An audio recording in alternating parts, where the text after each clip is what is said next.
Good morning all of you. आज हम जो टॉपिक डिस्कस करेंगे वो है सिट्रिक एसिड प्रोडक्शन। तो सिट्रिक एसिड प्रोडक्शन किस प्रकार किया जाता है, आइए देखिए। सबसे पहले इंट्रोडक्शन देखते हैं इनका। इंट्रोडक्शन में citric acid is a weak organic tricarboxylic acid found in citrus food. Citric acid जो होता है एक वीक ऑर्गेनिक ट्राइकार्बोक्सिलिक एसिड होता है जिन्हें सिट्रस फूड में जो होता है फाउंड किया जाता है। सिट्रस फूड कौन कौन से होते हैं? Lemon, orange, tomato, beets and those fruit which contain sufficient amount citric acid and they are classified as a acid fruit।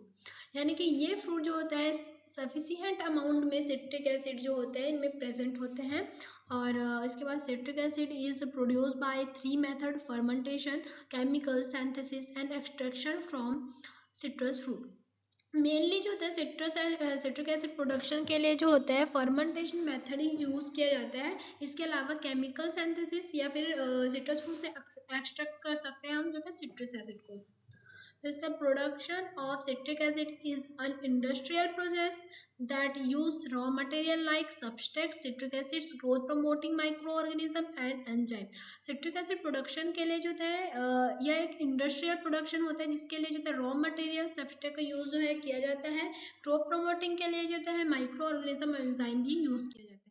इसके बाद इसके प्रॉपर्टीज को देखते हैं जिसमें इसका मॉलिक्यूलर फॉर्मूला C6H8O7 होता है। इसका molecular name 2 hydroxy 1,2,3 propane tricarboxylic acid होता है और मॉलिक्यूलर वेट जो होता है 210.14 ग्राम प्रति मोल होता है। इसका मेल्टिंग पॉइंट जो होता है 153 डिग्री सेल्सियस होता है और इसकी solubility soluble in polar solvent like water when citric acid is in pure form। फिर इसको देखते हैं micro organism used for citric acid production. कौन कौन से माइक्रो ऑर्गेनिज्म जो है सिट्रिक एसिड प्रोडक्शन के लिए यूज किया जाता है, जिसमें large number of microorganism have been employed to produce citric acid. This include bacteria, fungi and yeast. जैसे bacteria bacillus, licheniformis and arthrobacter paraffins और फंगी में एस्परजिलस नाइगर एंड पेनिसिलिन का use जो है किया जाता है। इसके बाद होता है step of citric acid fermentation. कौन कौन से स्टेप होता है? फर्स्ट स्टेप होता है माइक्रो ऑर्गेनिज्म सिलेक्शन जिसमें used of fermentation process Aspergillus Niger का यूज किया जाता है। Step 2 inoculum preparation. फिर एस्परजिलस नाइगर को जो है सस्टेनेबल मीडिया यानी कि प्रोटेरोडेक्स्ट्रोस अगार मीडिया में जो है इसे ग्रोथ कराया जाता है जिसके लिए जो है इसके 2 to 5 डेज जो होता है और 30 डिग्री सेल्सियस पर जो होता है इसे इंक्यूबेशन किया जाता है। फिर थर्ड स्टेप होता है प्रिपरेशन ऑफ फर्मेंटेशन मीडिया।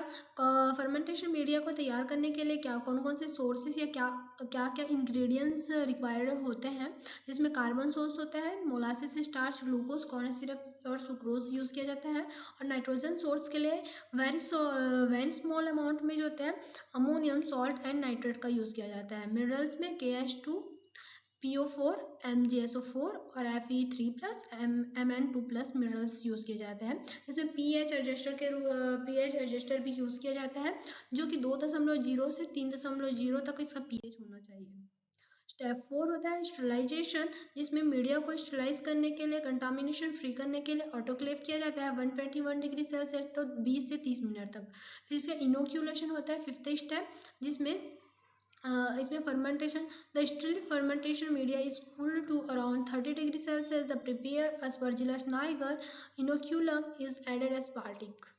फिर उसके फर्मेंटेशन प्रोसेस होती है सिक्स स्टेप जिसमें स्टेलाइट टैंक फर्मेंटर का यूज़ किया जाता है। फर्मेंटेशन प्रोसेस के लिए इंडस्ट्रियल मेथड होता है जिसमें कंडीशन होती है टेम्परेचर 28 to 30 डिग्री सेल्सियस और पीएच जो होता है 2.5 तथा पीएच यानी कि लो पीएच का इस्तेमाल जो है इसमें होता है। टाइम जो होता है 5 से 10 दिन का होता है। ड्यूरिंग फर्मेंटेशन स्पार्जिलस नाइगर जो होता है convert sugar citric acid through the TCA यानी कि Krebs cycle where the process is modified to accumulated citric acid due to certain limitation, example low Mn2+ and nitrogen। Seventh step होता है recovery of citric acid, इसमें after fermentation is complete, मतलब fermentation complete होने के बाद recovery of citric acid होता है, इसका स्टेप होता है जिसमें फर्स्ट होता है filtration, precipitation, purification and crystallisation. फिर एट्थ स्टेप होता है ड्राइंग एंड पैकेटिंग। ये सब स्टेप जो था कंप्लीट होने के बाद जो होता है इसे क्रिस्टल फॉर्म में जो क्या बोलते हैं उसे वैक्यूम के थ्रू जो है क्रिस्टल फॉर्म में कन्वर्ट कर जो होता है उसे जो है पैक किया जाता है बहुत सारे जो होते हैं उपयोग के लिए, जिसके फूड फार्मास्यूटिकल्स इंडस्ट्रियल आदि जो होते हैं अलग अलग जो होते हैं इंडस्ट्री में जो होता है यूज जो है किया जाता है।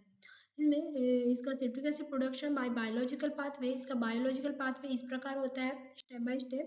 इसका जो होता है रिकवरी ऑफ सिट्रिक एसिड, जिसमें रिकवरी साइकिल को दर्शाया गया है स्टेप बाय स्टेप। फिर इसके बाद एप्लीकेशंस होते हैं, इसका एप्लीकेशन फूड इंडस्ट्री में किया जाता है, फार्मास्यूटिकल में किया जाता है और कॉस्मेटिक प्रोडक्ट में भी सिट्रिक एसिड प्रोडक्शन का मतलब सिट्रिक एसिड का यूज़ जो है किया जाता है। इंडस्ट्रियल यूज़ भी जो होता है सिट्रिक एसिड का किया जाता है। फिर इसका factor affecting of citric acid fermentation, जिसमें इसका पीएच जो होता है, पीएच मेन होता है फैक्टर अफेक्टिंग में।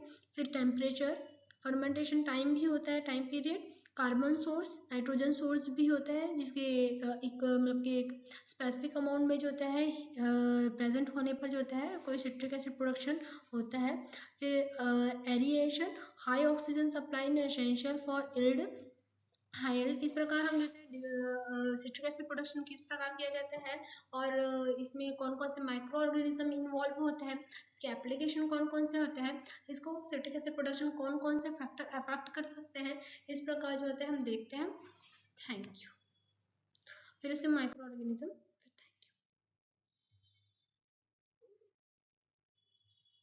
Good morning.